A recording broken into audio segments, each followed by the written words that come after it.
हर विधानसभा की टेबल्स लगी हैं, 8-8 टेबल हर विधानसभा में लगाई गई हैं, जिन पर हमारे मतगणना के लिए हमारे एजेंट तय हो गए हैं, सबके आईडीज़ बन गई हैं और इस तरह से 99 कार्यकर्ता हमारे इन टेबल्स पर रहने वाले हैं। उत्तराखंड में हम 5 सीटें जीत रहे हैं और हरिद्वार सीट को भी हम भारी बहुमत से जीत रहे हैं। जनता ने मोदी जी को ये मान लिया है कि वो ही इस देश को आगे ले जा सकते हैं, वो इस देश, जनता ने उनको पूरी तरह से अस्वीकार कर दिया। उनके सामने चुनौती ये नहीं है कि देश का क्या होगा, देश तो मोदी जी ही चला सकते हैं।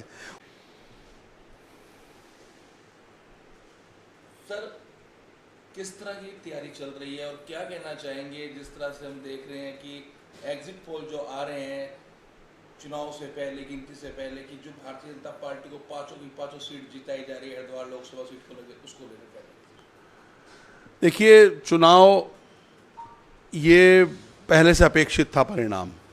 नमस्कार, आप देख रहे हैं दैनिक रुड़की। आपको बता दें, अभी हम भारतीय जनता पार्टी के वरिष्ठ नेता मयंक गुप्ता जी के आवास पर है और आप यहां पर देखते हैं 4 जून को जो गिनती होनी है वोटों की, लोकसभा चुनाव 2024 की जो गिनती होगी, उनके परिणाम आएंगे, उसको लेकर यहाँ पर तैयारियां चल रही हैं। आइए जान लेते हैं जो एग्जिट पोल के जो परिणाम बताए जा रहे हैं। एग्जिट पोल में भारतीय जनता पार्टी कितनी सीट मिल रही है, कांग्रेस को कितनी मिल रही है, उसको लेकर क्या कहना चाहेंगे मयंक गुप्ता जी? जनता ने मोदी जी को ये मान लिया है कि वो ही इस देश को आगे ले जा सकते हैं, वो इस देश का उद्धार कर सकते हैं, वही विकास की गंगा जो बहा रहे हैं वो इसे बहा सकते हैं। लेकिन जो विपक्ष है, जिनके कोई आपस में विचार मिलते नहीं हैं, जो एक दूसरे के खिलाफ हैं, वो सारे के सारे लोगों ने एक ऐसा गठबंधन बनाने का प्रयास किया जो बिल्कुल उनकी प्रकृति के विपरीत है। कहीं वो एक दूसरे से लड़ रहे हैं, कहीं वो साथ लड़ रहे हैं, कुछ पता ही नहीं है। कोई कह रहा है मैं बाहर से हूँ, कोई कह रहा है मैं तो हूँ ही नहीं।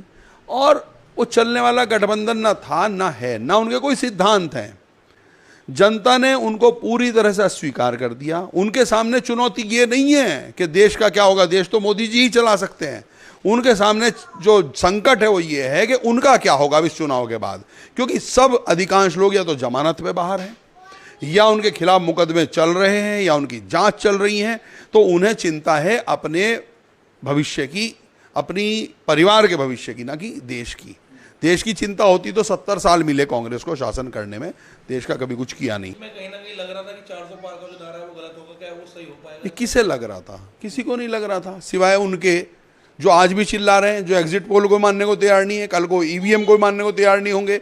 जहां उनके अनुकूल परिणाम आ जाए वहां तो सब ठीक है, ईवीएम भी ठीक है, इलेक्शन कमीशन भी ठीक है, सब ठीक है, एग्जिट पोल भी ठीक है। जहां उनके खिलाफ परिणाम आ रहे हैं, भारतीय जनता पार्टी के पक्ष में आ रहे हैं, वहां उन्हें हर चीज से दिक्कत है। तो परिणाम तो यही आना था। परिणाम 400 से पार एग्जिट पोल दिखा रहा है, 400 से 1 तक। और मेरा मानना यह कि सीटें हमारी 410 से अधिक आएंगी और भारतीय जनता पार्टी स्पष्ट बहुमत की, इतनी प्रचंड बहुमत की सरकार बनाने जा रही है, जिसका लाभ न सिर्फ देश को बल्कि पूरी दुनिया में इसमें एक नया परिवर्तन आपको दिखाई देगा। भारत का नेतृत्व पूरी दुनिया में आपको दिखाई देगा। 4 जून की क्या तैयारियां हैं आपकी? किस तरह से अपने कार्यकर्ताओं की ड्यूटी आप लगा रहे हैं? किस तरह से आप अपने कार्य को पूरा कर पा रहे हैं? उत्तराखंड में हम 5 सीटें जीत रहे हैं और हरिद्वार सीट को भी हम भारी बहुमत से जीत रहे हैं। कांग्रेस की और विपक्ष के लोगों की स्ट्रेटेजी रही है कि लगातार ये बात फैलाते रहोगे तो हार रहे हैं, बहुत कम वोट से जीत रहे हैं। ऐसा नहीं है। हम हरिद्वार संसदीय क्षेत्र को बढ़िया मार्जिन से जीतने जा रहे हैं, प्रचंड बहुमत से, और उसकी तैयारी हमने की है। हमारी मतगणना परसों है। हरिद्वार जनपद की जो 11 विधानसभाएं उनकी हरिद्वार में होगी, यहाँ पर BHEL में, केंद्रीय विद्यालय में, और जो 3 विधानसभाएं हैं देहरादून जनपद की, ऋषिकेश, डोईवाला और धर्मपुर, उनकी देहरादून में होगी मतगणना।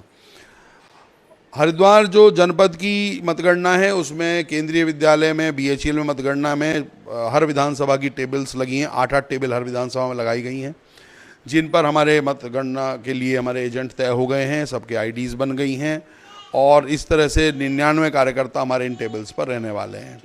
इसके अलावा जो पोस्टल बैलेट्स हैं, पोस्टल बैलेट 2 प्रकार के हैं। एक तो वो हैं जो 85 साल से अधिक के लोगों का मतदान हमने घरों पर जाकर कराया सरकार ने, निर्वाचन आयोग ने, और दूसरा वो हैं जो दिव्यांग हैं, जिनके घरों से मतदान हुआ। ऐसे सब लोगों का पोस्टल बैलेट के लिए 40 टेबल लगाई गई हैं, जिन पर वहाँ पर हमारे 40 कार्यकर्ता हमने एजेंट नियुक्त कर दिए हैं। इसके अलावा जो सरकारी अधिकारी, कर्मचारी, सैनिक जो बाहर पोस्टेड हैं, उनके लिए 30 टेबल अलग अलग ही हैं, उनके भी हमारे 30 एजेंट तय हो गए हैं। कल शाम को परसों मतगणना है, तो कल शाम को हम एक बड़ी बैठक अपने सभी एजेंट्स की बुला रहे हैं हरिद्वार हैदराबाद के निकट एक होटल में। वहाँ पर उनको सबको इंस्ट्रक्शंस और तैयारी के लिए बताया जाएगा, क्योंकि एक एक वोट की इम्पोर्टेंस होती है चुनाव में, तो कैसे उनको ध्यान रखना है। जिस तरह से आई कार्ड वगैरह आप वितरित कर रहे हैं अपने उस पे आज, जिस तरह से उस तरह की पूरी तैयारी चल रही है। पूरी तैयारी है, हर कार्यकर्ता बिल्कुल तैयार है, और बहुत सारे कार्यकर्ताओं को तो हम वहीं पर रोकने भी वाले हैं कल रात को, ताकि परसों सुबह विलंब ना हो।